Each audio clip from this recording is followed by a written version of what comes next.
नमस्ते, मैं हूं अमित श्रीवास्तव और आप देख रहे हैं लोकवाणी। यदि आप इसे YouTube पे देख रहे हैं तो चैनल को सब्सक्राइब कर लीजिए और बेल आइकन में नोटिफिकेशन ऑल कर लीजिए। आज बात करूंगा हामिद अंसारी की। वैसे तो हामिद अंसारी वैसे कैरेक्टर हैं जो अपने विवादित बयानों से अक्सर चर्चा में रहते हैं, लेकिन जो ताज़ा तरीन इंटरव्यू उनका आया है जी न्यूज़ पर, उस इंटरव्यू में वो इंटरव्यू छोड़कर भागते हुए दिखे हैं, क्योंकि एक किताब उन्होंने लिखी है आत्मकथा, और उस आत्मकथा के माध्यम से उन्होंने वही परोसा जो अक्सर वो परोसते आए हैं। लेकिन मेरी इस चर्चा का विषय यह नहीं है कि उन्होंने फिर से वही वाली बातें कही कि मुसलमान को डर लगता है, वही बातें कही कि हिंदुस्तान असहिष्णु हो गया है। मेरी चर्चा का विषय है कि उन्होंने पोल खोल दी इस खराती मीडिया का।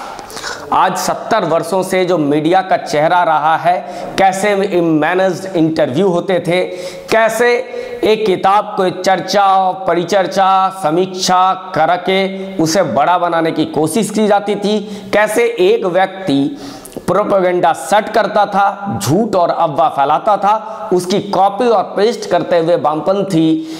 बड़े बड़े पत्रकार बन जाते थे, उन्हें साहित्य अकादमी का अवार्ड मिल जाता था। और वैसे पत्रकार जो मैनेज इंटरव्यूज करते थे, जिन्हें प्रश्न और उत्तर दोनों ही पहले से दे दिया जाता था, वैसे इंटरव्यू करने वाले को पद्मश्री मिल जाता था। जो चर्चा का विषय आ रहा है कि हामिद अंसारी ने अपनी किताब में लिखा कि मुसलमानों को हिंदुस्तान में डर लगता है, इस प्रश्न के जवाब में एक प्रश्न जी न्यूज़ के एंकर द्वारा पूछा गया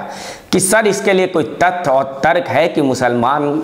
ही सिर्फ क्यों असुरक्षित महसूस कर रहा है, जिसके उत्तर में हामिद अंसारी जी ने कहा कि मॉब लिंचिंग हो रही है। तो अमन चोपड़ा जी ने बताया कि मॉब लिंचिंग से धर्म का क्या वास्ता है, क्योंकि मॉब लिंचिंग तो कई हिंदुओं का होता है, केरल में होता है, बंगाल में होता है, दिल्ली में होता है।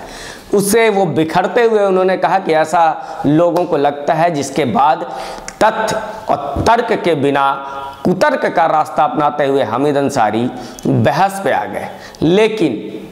होना वही था जो हुआ, और वो मंच से उठ करके उस इंटरव्यू से उठकर चले गए। लेकिन उस जाते जाते उन्होंने एक बात कह दी जिस पर आज हमें चर्चा करने की जरूरत पड़ी है। वो विषय है कि मैंने आपको बुलाया है नहीं, आप बुक के लिए रिव्यू कीजिए, आप बुक की समीक्षा कीजिए और बुक में जो भी मैंने लिखा है उसको वाह करके वो परोस दीजिए, ताकि 20 साल के बाद, 10 साल के बाद, या आज के जो 6ठी 7वीं 8वीं 9वीं 10वीं 11वीं 12वीं के बच्चे हैं वह समझ जाएं कि यदि देश का उपराष्ट्रपति,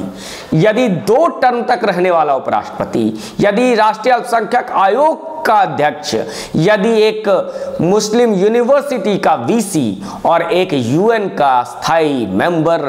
यदि कह रहा है कि इस देश में मुसलमान खतरे में हैं, तो यह बात सत्य है। ये जो प्रोपेगेंडा वाली रणनीति था और उन्होंने जो बातें बताई, उसके अमन चोपड़ा को उन्होंने जाते जाते जो बात कह गई कि हमने आपको सिर्फ इंटरव्यू करने के लिए बुलाया है, सिर्फ रिव्यू के लिए बुलाया है, तो समझिए कि ये पोल खोल दिया गया कि कैसे राजदीप सरदेसाई सोनिया गांधी से पूछ लेते थे कि मैडम, आपको दाल बनाना इंदिरा गांधी ने सिखाया या आपने इंदिरा गांधी को दाल बनाना सिखाया, और इस कठिन प्रश्न के माध्यम से पद्मश्री तक पाने के हकदार हो जाते थे। और मीडिया का अगर चेहरा ये देखना चाहते हैं जो लोग आज गोदी मीडिया कहते हैं, तो मैं याद दिला दे देता हूं 1960 के दशक में जब नेहरू जी की मृत्यु के बाद एक प्रश्न सबसे सामने आ गया था कि हु आफ्टर नेहरू, नेहरू के बाद प्रधानमंत्री कौन बनेंगे, शास्त्री बनेंगे या मोरारजी देसाई बनेंगे। तो इस देश के पत्रकार के सबसे प्रतिष्ठित नाम वाले कुलदीप नैयर जी गर्व से लिखते हैं कि वो मैं ही था, मैं एक जर्नलिस्ट था जो ये तय कर रहा था कि प्रधानमंत्री की कुर्सी पे कौन बैठेगा। वो इकलौते थे, वो गर्व से लिख रहे हैं, और लोग इस पर चर्चा नहीं कर सकते हैं कि एक जर्नलिस्ट की हैसियत कैसे थी कि वो तय करे कि देश की प्रधानमंत्री कुलदीप नैयर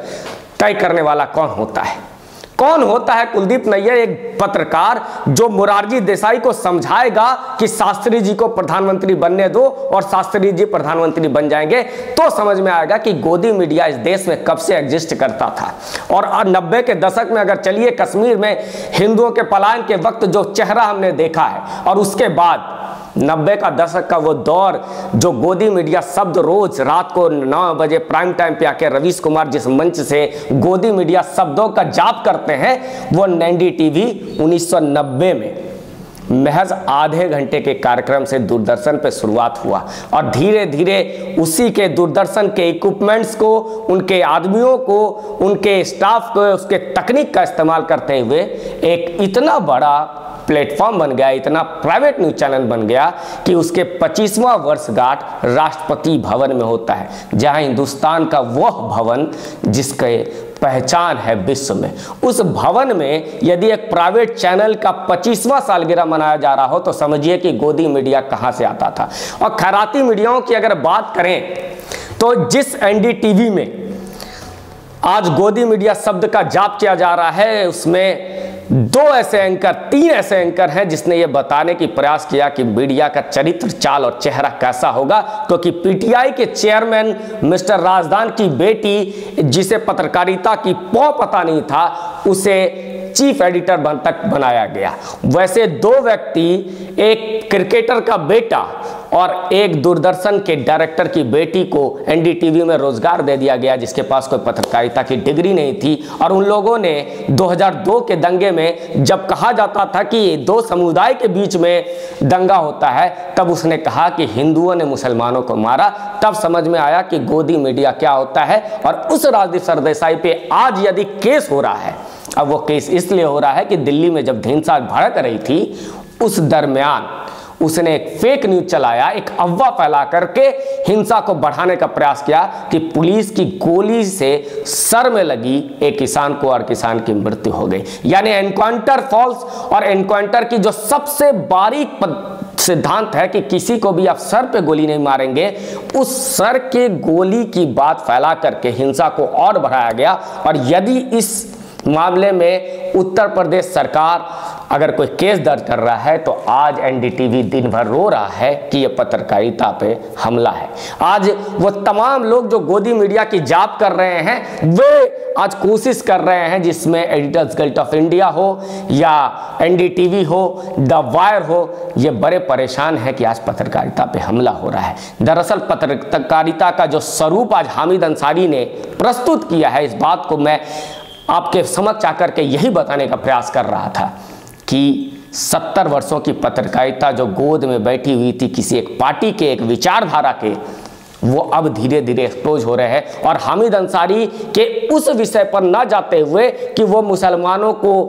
डरा हुआ बताने का प्रयास कर रहे हैं। दरअसल वो किताब क्या कहेंगे, वो तो हर मंच से ये कहते रहे हैं, लेकिन इस विषय पर चर्चा होना चाहिए कि उसने जैसा आज किया, एक कठिन प्रश्न कि आपने अपने किताब में ऐसा क्यों लिखा, इस प्रश्न का जवाब तक नहीं दे पाए और उन्होंने कह दिया कि आपसे बुक का रिव्यू कीजिए और उठ जाइए, तो समझ सकते हैं कि 70 वर्षों से भारत की पत्रकारिता कैसी रहेगी। बने रहिए हमारे साथ, देखते रहिए लोकवाणी। नमस्ते।